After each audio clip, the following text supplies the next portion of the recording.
This video I'm going to tell you about what fails on Raymarine products, the Raymarine ST4000 wheel pilot. So if you have a wheel pilot, you should definitely watch this. And if you're having trouble with it failing on you, I'm going to tell you where it's failing. Raymarine will never tell you this, and I'll put a part in the description for you to get the part that you should have spares of. And it's not very expensive. All right, so I figured out the problem with the Raymarine wheel pilot. You know, I kind of think that I just have done this so long that I'm forgetting things that I used to know. And so one of the things I think I used to know before I had the below decks autopilot was that the wire, the drive wire going into the Raymarine wheel pilot, let me show you it. Here it is. If I can pick it up right here. So this little thing, it's got two tiny wires. It's like a blue and a brown wire at the end that you put into the drive slot of the computer, which is called the ACU. And that goes bad. That goes bad frequently. So, you know, and I actually bought several spares of these things. And I had one in my things.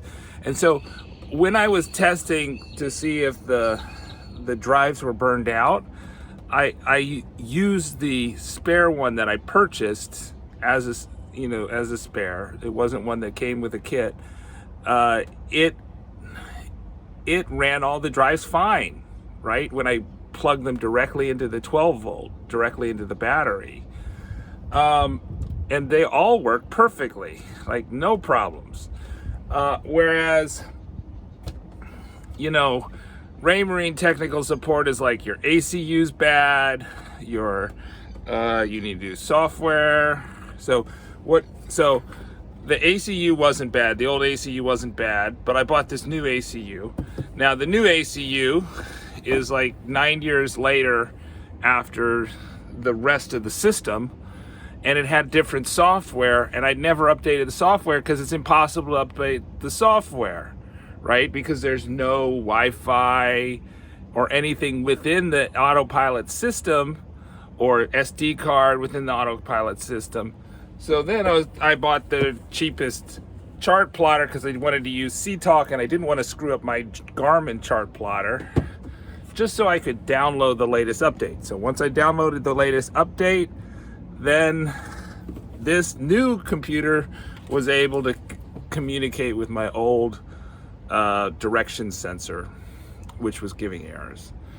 But then I had the same problem, was that I was getting a drive stop error on the autopilot, and it was all because of this wire that was in the autopilot. And so when I bypassed that wire with the one that I tested all the autopilots on, then they work fine. So evidently this failed at some point. You know, I don't know why it fails. I don't know if it's like magnetic interference.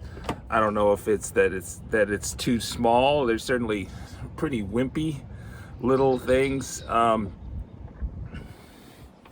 You know, you could splice this, for example. If like a section of it's okay, but the end is not so great, you could splice this into a properly sized wire. But you know, these electronics manufacturers, even though they charge you thousands of dollars and give you crappy technical support, which just pushes their product, that's what Raymarine was doing. Their technical support was just trying to get you to buy more and more Raymarine crap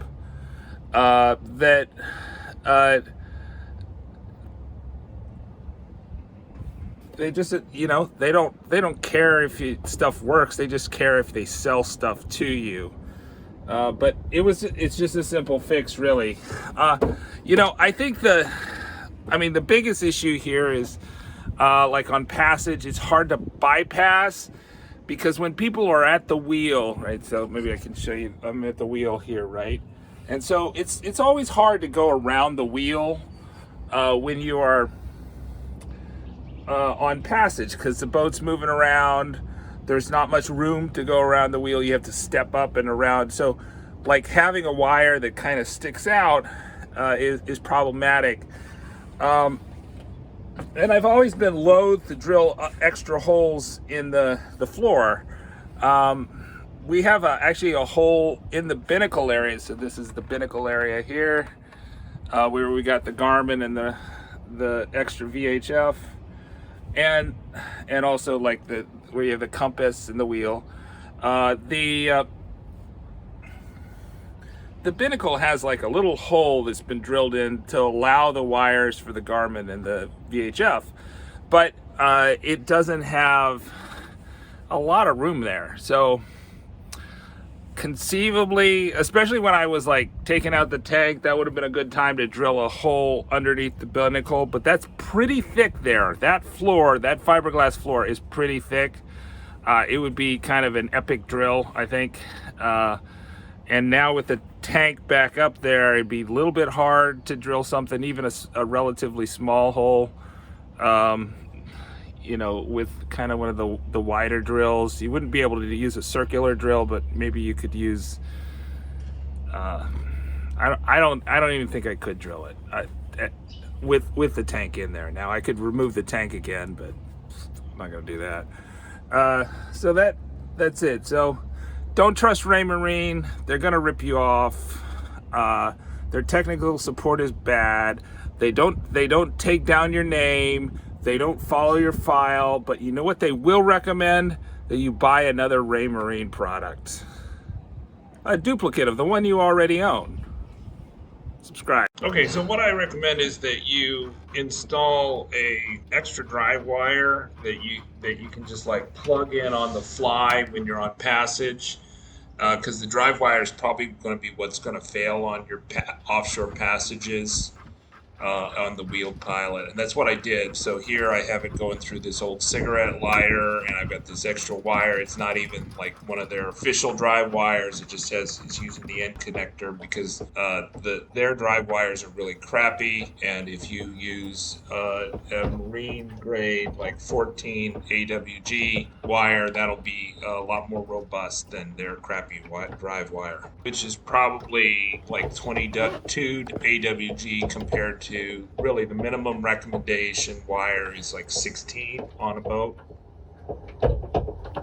Okay, one thing that could go wrong is if you buy a new ACU, you're probably going to have to update the software for your control unit. I think that's like your P70 unit, something like that. And so you're going to need a Raymarine chart plotter to update that. You can do that over Wi-Fi or SD card, depending on your situation. I'm doing it over Wi-Fi. It's a little bit slower, but I just didn't have an SD card that fit my laptop, because I didn't have an SD card for my laptop, and it's a little quicker to download it to SD card and upload it, but using the Wi-Fi direct to the chart plotter will also work. You have to permanently set up your chart plotter. Here I'm just like have it connected to 12 volt, and it's just connected to one of the CTOC hubs. So one of the blue CTOC connections goes from the chart plotter to the autopilot that you want to update. In this case, it was the wheelpilot P70.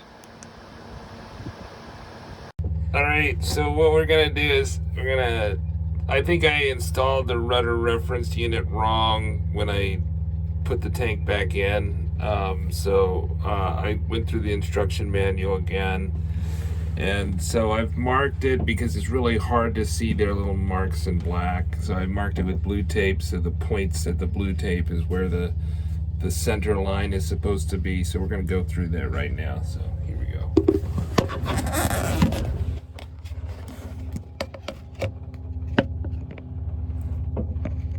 And so I'm just like moving the wheel. So this is, we're at the center right now, right? So you can see they're kind of pointing together. And then I'm going to port, I think, right now. And then here I'm turning to starboard. And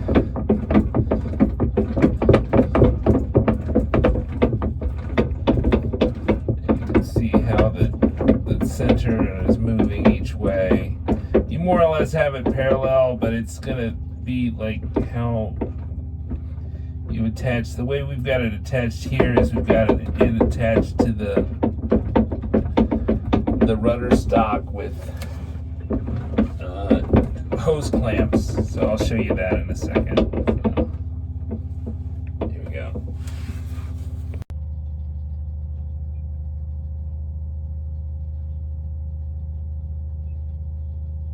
Okay, I think I got it working. The dockside wizard setup didn't completely work. We still got an inconsistent values thing, but I do seem to have the wheel working now, and so let's look at it. So I'm gonna press auto and plus 10, and you see the wheel is working there. I'm gonna go minus 10. The wheel's coming back around slowly. It's taking its time. It's not reacting super. It's just a very, very slow turn. Maybe the settings I can change, but it is turning in the direction that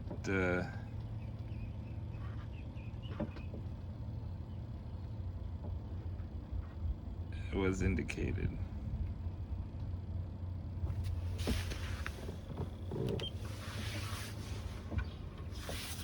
And it goes even further if I go. So yeah, it seems like right. So it kind of was moving back to the center. Now it's going left, and it's taking its time, which is fine. And then it's on standby. So that's good for this.